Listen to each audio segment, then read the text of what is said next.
Welcome to The Details with Elliott, Connie, and Adam Frower. This is a podcast where we examine the intersection between solution-focused brief therapy and current topics going on in the world. And we do this because we genuinely want the world to be a better place. So enjoy and come examine the details with us. Adam, one of the things that I've heard you say over the years 10 bazillion times, like literally an uncountable amount of times, is just be kind. Just be nice. And I'm going to want you to expand on that here in a second. But something I saw happen yesterday or the day before, where I just thought, I wish these people could follow Adam's basic guide to life of just be kind. And what happened was, I'm almost willing to bet my life that you didn't see this, because it's the type of thing that sometimes, Adam, things go like extra super viral around the world and they're completely oblivious to you.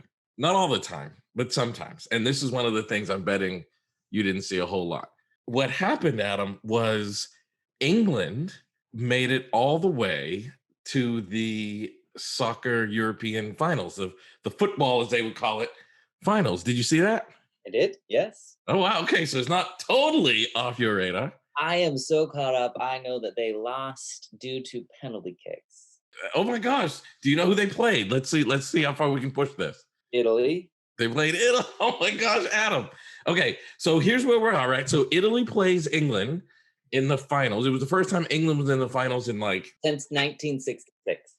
Adam, what is going on right now that you know all this? So it's the first time England is in this final. It's a really, really big deal. You and I have a lot of friends in England that we're connected to on Facebook. I could tell just from being on Facebook, this was a really, really big deal.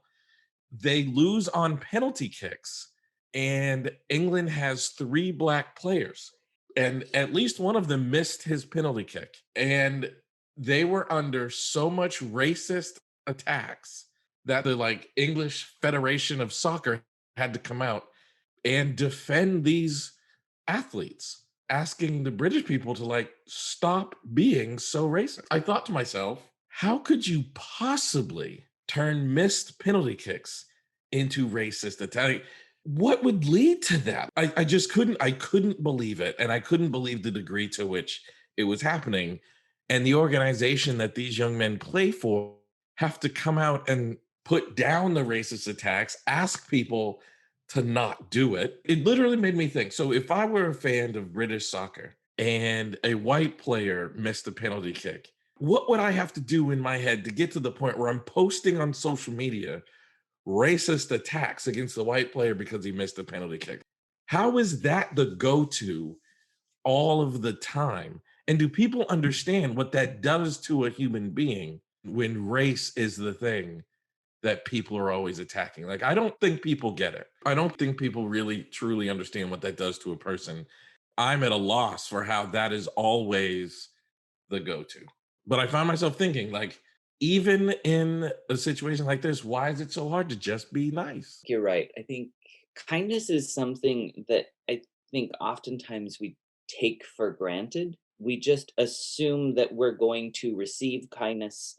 We don't really oftentimes go into a situation thinking, I'm going to be unkind. You're bringing up a scenario where I think probably if those players had made their penalty kicks or whatever, the outcome would have been markedly different. Sometimes we forget how fundamental kindness is because it's so easy to let go of it in the heat of the moment. But I think you're also raising something that's really important and probably somewhat controversial. And it is the fact that you asked the question, how does this keep happening, or why is that the go-to? And I think one of the things that's also kind of been in the news recently, especially here in the US, is critical race theory. And one of the things that critical race theory hypothesizes, or one of the tenets of critical race theory, is that racism is built into our systems, that systemic racism occurs. And I think that that's moments like this highlight where systemic racism still exists. that there were white players and there were, other players of other nationalities or racial backgrounds, but it's the Black players who are getting grief about this. And I think that that is an indication of how the narrative around race is perpetuated even at the professional level. You think about these players, right? They're the best in the world. They're literally playing for the European Championship. They're the best in the world.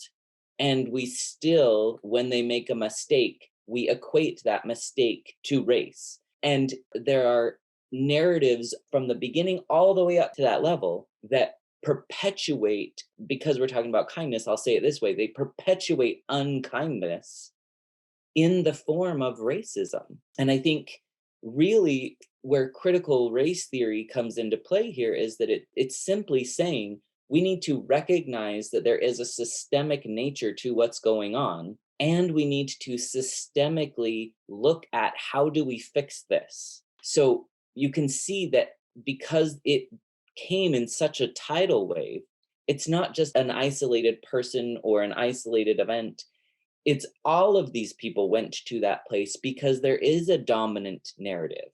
And I think one of the things that we really need to get on board with as far as kindness is concerned is that in order to be kind, we may need to really investigate or evaluate the beliefs that we're holding and beliefs that are the systems around us are perpetuating. It's funny, right? When you say that, you know what I think about? You and I have been making videos training people to do solution focused brief therapy for a really, really long time.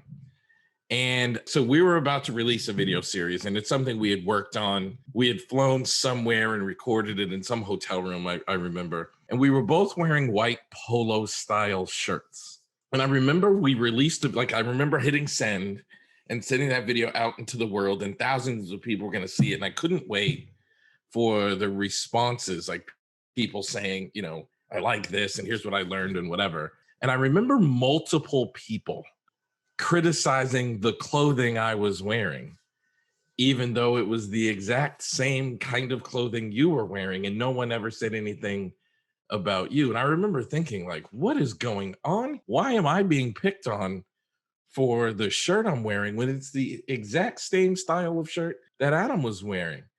And that's one of dozens, hundreds of situations where I felt like I was going up against the narrative about race that you weren't. For like a decade, you and I have been walking kind of side by side along this journey. And in essence, I feel like I've been the black penalty kick player oftentimes, and you've been the white penalty kick player oftentimes. And the response that we've gotten from the world is so different. And since you bring up critical race theory, and you're right, that has been in the news a lot here in America. Why on earth would we not teach that? Because it is, I don't know a black person who wouldn't say, yes, I have absolutely experienced this. Why wouldn't that be taught or addressed overtly? Because the reason it's in the news is because a lot of people don't want it taught. Right. Just going back to what you were saying, right, about your clothes, and we've had this conversation. I think you have really been conscientious kind of throughout your professional development around like what clothes do I wear and how do I come across professionally and all of those kinds of things until you decided I'm just going to be me and I have to be authentic. And if people don't like it, people don't like it. And I think, especially in the topic of kindness, we also have to think about like kindness to ourselves, right? You could internalize all of those messages that you were getting and you could turn those on yourself and say, I need to do better, or it's, whatever. But instead, I think you embracing your own style and your own person and just kind of saying, I'm going to be who I am. I think that's such an indication of self-kindness. Self-acceptance is probably the hallmark of self-kindness. And I think when we get to a place where we can be kind to ourselves, it becomes so much easier to be kind to others. When we go back to that question that you just asked around, like, why wouldn't we teach this?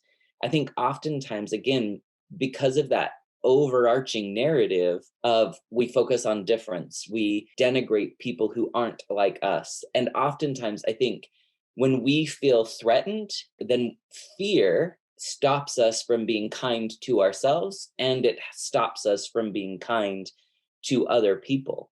And so I think really why it isn't being taught is because we're oftentimes afraid of difference, and fear gets in the way of us being kind. But what's to fear? That's like saying, like, we teach that birds fly, right? Because birds do, in fact, fly. We teach that plants use photosynthesis to turn sunlight into nourishment. My point is, like, we teach the things that are observable, that are knowable, and this is observable and knowable. You know what I think, honestly? I think in order to truly know this is true, you have to have skin that looks like mine.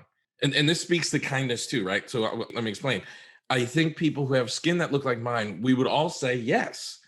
Racism is like a systemic thing, and we all kind of vote that we experience it.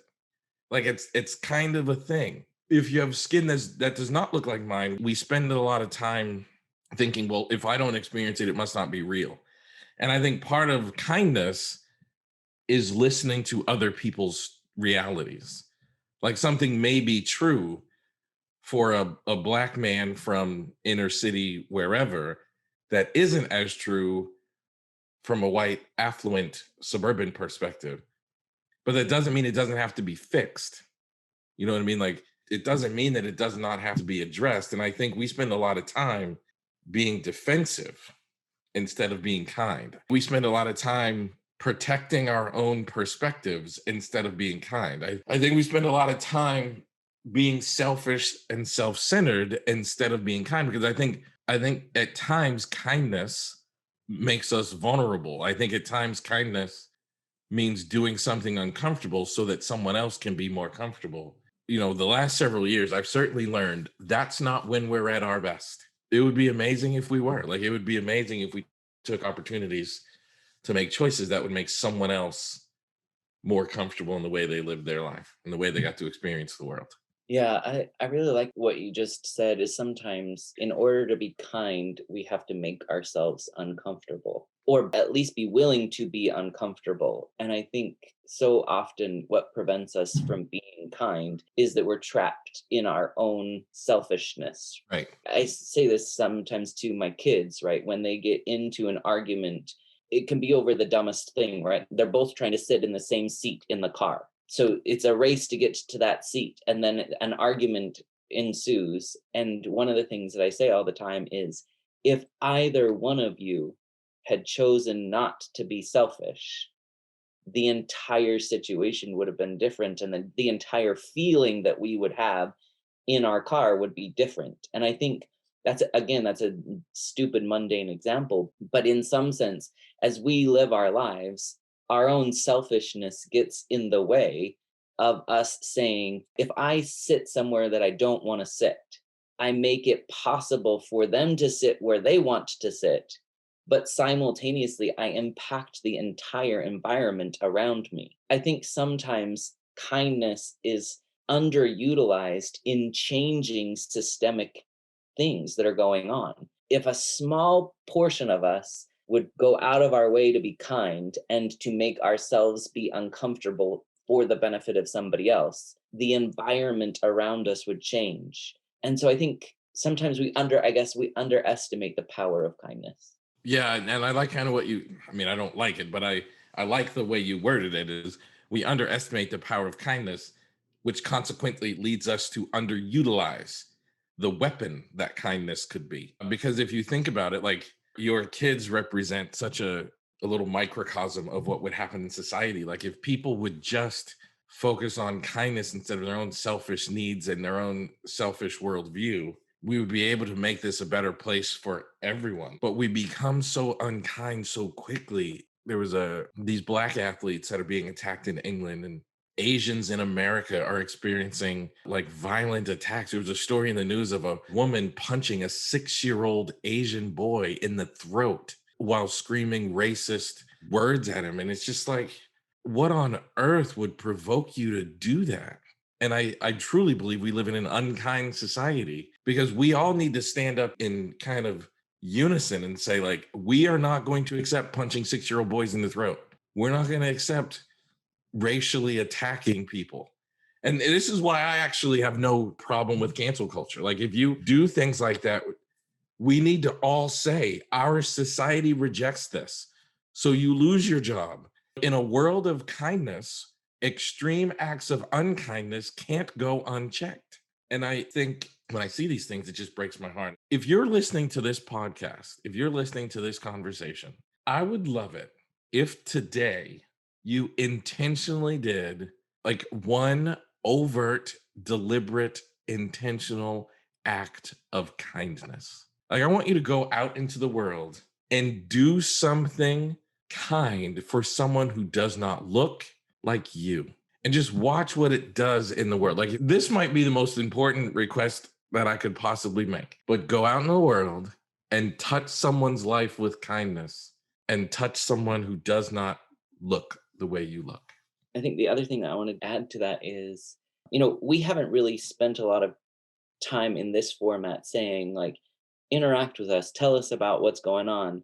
So I would also really just like to see like some comments on, wherever you're listening to this podcast. Just put a comment on, like, what kind thing did you do and how did that impact the world around you?